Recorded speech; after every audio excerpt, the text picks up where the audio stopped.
Hello friends, எல்லாருக்கும் வணக்கம். இன்றைக்கி நம்ம வீடியோவில் என்ன பார்க்க போகிறோம் அப்படின்னா, நண்டு குழம்பு எப்படி பண்ணலாம் அப்படின்னு சொல்லிட்டு பார்க்கலாங்க. அதுக்கு ஒரு பேனில் 2 டேபிள் ஸ்பூன் அளவுக்கு எண்ணெய் விட்டுக்கோங்க. எண்ணெய் காஞ்சதும் சோம்பு 1 டேபிள் ஸ்பூன், அதுக்கப்புறம் வெந்தயம் 1 டேபிள் ஸ்பூன் போட்டுக்கோங்க. பச்சை மிளகா ஒரு 4 போட்டுக்கோங்க. அதுக்கப்புறம் பெரிய வெங்காயம் நல்லா பொடியாக கட் பண்ணது 2 போட்டுக்கோங்க. இது கூடவே இஞ்சி பூண்டு பேஸ்ட்டு 1 டேபிள் ஸ்பூன் போட்டுக்கோங்க. இது எல்லாமே நல்லா வதக்கிக்கலாம்.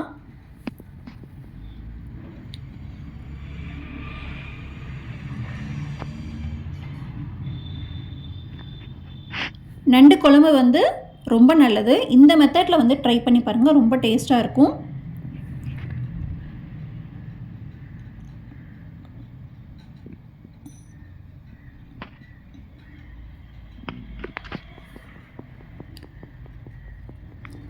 இப்போ இஞ்சி பூண்டு பேஸ்ட் எல்லாம் வதங்கினதுக்கப்புறம் தக்காளி போட்டுக்கலாம். ஒரு 3 தக்காளி, அதையும் நல்லா பொடியாக கட் பண்ணி போட்டுக்கோங்க.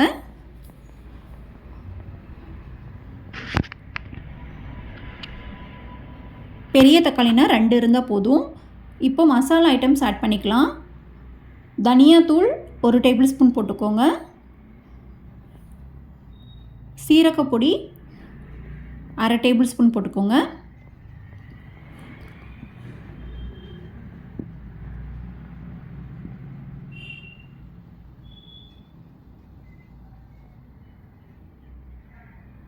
இது கூடவே மஞ்சத்தூள் ஒரு 1/4 டேபிள் ஸ்பூன் போட்டுக்கோங்க.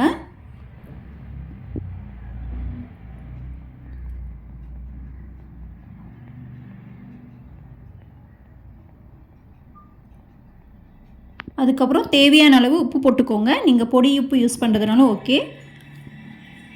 அதுக்கப்புறம் மிளகா பொடி இல்லைன்னா சில்லி பவுடர் போட்டுக்கோங்க. சில்லி பவுடர்னால் 2 டேபிள் ஸ்பூன் போட்டுக்கோங்க. மிளகா பொடி காரம் தகுந்த மாதிரி போட்டுக்கோங்க. நான் 4 டேபிள் ஸ்பூன் போட்டிருக்கேன். இது எல்லாமே போட்டு மிக்ஸ் பண்ணிவிட்டு ஒரு 1/2 டம்ளர் அளவுக்கு தண்ணி ஊற்றிக்கோங்க. இந்த மசாலா ஐட்டம்லாம் நல்லா வேகட்டும்.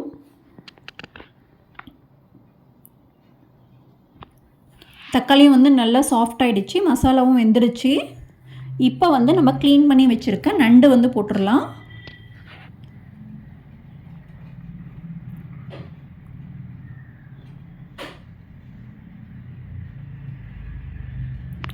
போட்டு இது நல்லா மிக்ஸ் பண்ணிக்கோங்க. இது மிக்ஸ் பண்ணுறது கொஞ்சம் கஷ்டமாக தான் இருக்கும்.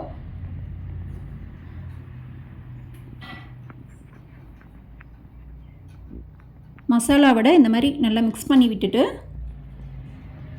ஒரு 10 நிமிஷம் அப்படியே விட்டுருங்க. அதுக்கப்புறமா 10 நிமிஷம் கழித்து தண்ணி ஊற்றிக்கோங்க. தேவையான அளவு தண்ணி விட்டுட்டு மூடி வச்சுருங்க. ஒரு 20 மினிட்ஸ்க்கு நல்லா வேகட்டும் நண்டு. அதுக்குள்ளே அரைக்கிறத அரைச்சிக்கலாம். அதில் ஒரு மிக்ஸி ஜாரில் மிளகு, சீரகம், சோம்பு எல்லாமே 1 டேபிள் ஸ்பூன் போட்டுக்கோங்க.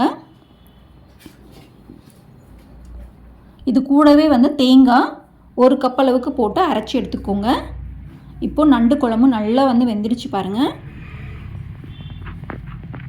நம்ம அரைச்சி வச்சுருந்த தேங்காய் பேஸ்ட்டை இதில் ஊற்றிடலாம். கலர் பாருங்கள், நண்டு கலர் சேஞ்ச் ஆகிடும். இந்த மாதிரி வெந்துருச்சுன்னா ஆரஞ்சாக மாறிடுச்சு. இப்போ இதை ஒரு 10 மினிட்ஸ்க்கு க்ளோஸ் பண்ணி அப்படியே வேக விடுங்க. நண்டு குழம்பு ரெடி ஆகிடுச்சு. கண்டிப்பாக இந்த மெத்தடில் ட்ரை பண்ணி பாருங்கள், உங்களுக்கு ரொம்ப பிடிக்கும். லாஸ்ட்டாக மல்லி இலை போட்டுக்கலாம். இந்த வீடியோ உங்களுக்கு பிடிச்சிருந்தது அப்படின்னா லைக் பண்ணுங்கள், ஷேர் பண்ணுங்கள், மறக்காமல் சப்ஸ்கிரைப் பண்ணுங்கள். நன்றி, வணக்கம்.